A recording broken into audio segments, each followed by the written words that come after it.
सिंध के सियासी मुबस्सिरीन और माहिरीन कहते हैं कि जो मुस्लिम लीग नून की लीडरशिप की जानिब से सिंध में कॉन्फ्रेंस जमातों से रवाबित किए गए हैं कैनाल्स के मुतल्लिक और वकला रहनुमाओं से ये सबोताश करने की कोशिश की जा रही है। कैनाल मुहिम के खिलाफ जो धरने और एहतजाज हो रहे हैं, ये कदगन लगाने की कोशिश की जा रही है और सबोताश किया जा रहा है। इस तहरीक को ठंडा करने की भरपूर कोशिश की जा रही है। JUIF सिंध के सेक्रेटरी जनरल राशिद महमूद सुमरो और SUP के सदर सैयद जैन शाह, अवामी तहरीक के रहनुमा अयाज लतीफ़ पलीजो और दीगर वकला रहनुमाओं से जो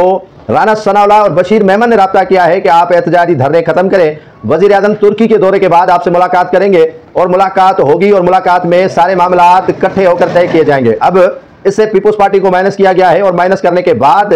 उन कुव्वतों को ऑन बोर्ड लिया जा रहा है जो कुव्वतें एहतजाज कर रही है। एहतजाज तो पीपुल्स पार्टी भी कर रही है, लेकिन पीपुल्स पार्टी पर शक व शुबहात मजीद जो है वो बढ़ रहे हैं कि पीपुल्स पार्टी ने कैनालों की जो